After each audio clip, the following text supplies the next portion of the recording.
At my dad's birthday party, my name tag said the disappointment. They had to regret it. Last month, we threw a surprise party for my dad's 60th. Or rather, my sister threw it and I got an invite as an afterthought. I knew how I would go, me being the awkward one in the corner while everyone fawned over Chelsea and her new fiancé. She's the successful one. The polished one. The one who did everything right. But I went anyway, because it was my dad. I even bought him this vintage vinyl he used to talk about when I was a kid. Took me 2 weeks of digging to find it in decent condition. The party was at a rented rooftop lounge downtown. Champagne tower, catered food, string quartet. Real over-the-top stuff. Definitely Chelsea's style. She greeted me with a kiss on the cheek and that overly tight hug she saves for public places. Name tags are by the entrance, she chirped, already halfway back to the group. So I walked to the table, and I saw it. Right between Mr. Reliable, my cousin Jason, and the favorite, Chelsea's label for herself, there it was. The disappointment. Written in bold, black marker. Not even subtle. I stood there for a second, wondering if it was a joke. Waiting for someone to come over and laugh and say, "Oh my God, that wasn't meant for you." But no one did.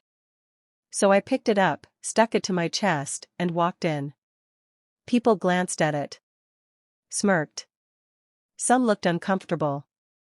One of my uncles said, "At least they're honest," and slapped my back like it was all good fun. I gave my dad his gift.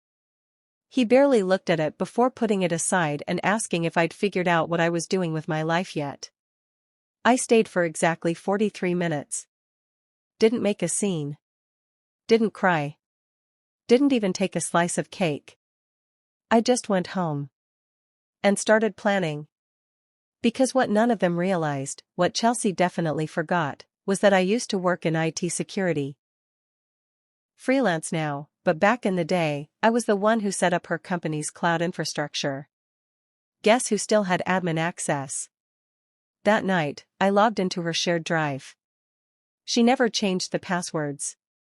She had documents she shouldn't have kept there. Client contracts that violated disclosure agreements, reworked invoices, shady messages about buying followers, inflating PR campaign numbers, and even screenshots of her forging engagement data for an investor pitch.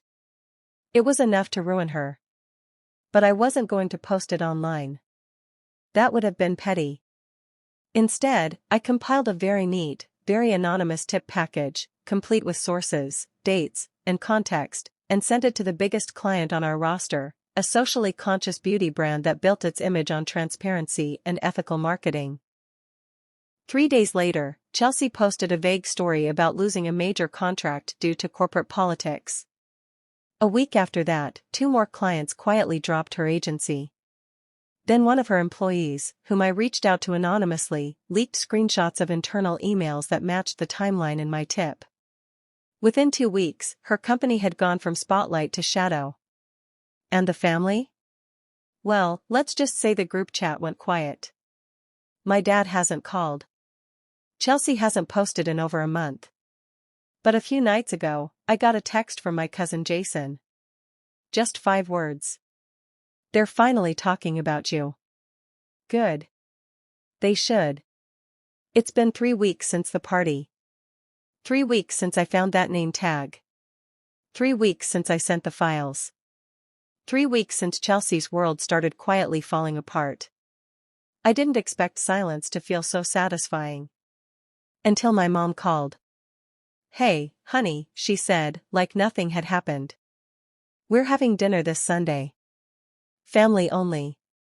Your dad wants everyone here." Translation: they found out I was the one who leaked everything. Part of me wanted to say no. The smarter part. But something in me, the part that had been holding back for years, wanted to walk in with my head high and see what they had to say now that the golden child's halo had cracked. So I went. Dinner was at 6. I showed up at 6:03. On purpose. The room was quiet when I walked in. Not awkward quiet, strategic quiet. Everyone was there. My parents. Chelsea. Her fiancé. Jason. A few other relatives. The same people who had laughed when I wore that name tag. Now, no one smiled. I sat down. No hugs. No small talk. Just silence and the occasional clink of silverware. My mom passed me mashed potatoes like we were in a Norman Rockwell painting. My dad didn't look up from his plate. It was Chelsea who finally cracked. "You think that was justified," she said, her voice low but sharp. "Destroying my business?" I didn't answer. I just looked at her. "You couldn't handle a joke, so you go behind my back and send private files to my clients? Do you even realize what you've done to me?" I placed my fork down, gently. "You called me the disappointment. At Dad's birthday party. In front of 30 people. You've done that my whole life. Mock me, disrespected me, humiliated me, and you expect me to just take it forever?" "That cake wasn't even my idea," she snapped. "But you laughed," I said. "You printed the name tag."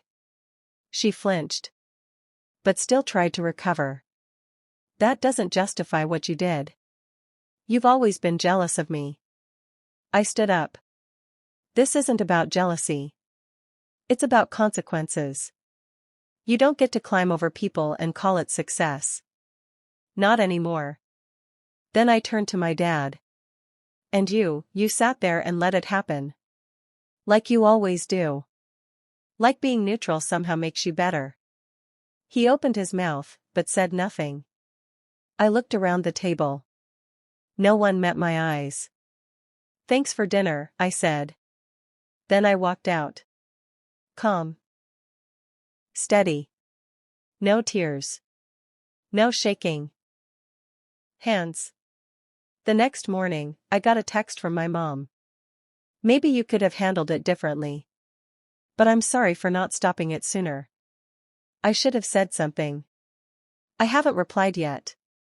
I'm not sure I will." Chelsea hasn't posted anything since that night. Her firm's website is still up, but there's nothing new. A few of her old clients are working with competitors now.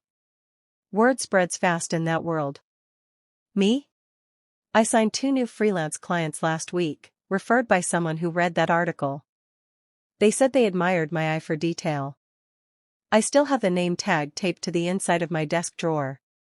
Not as a trophy. Not as a grudge. Just a reminder. You only get to call someone a disappointment for so long.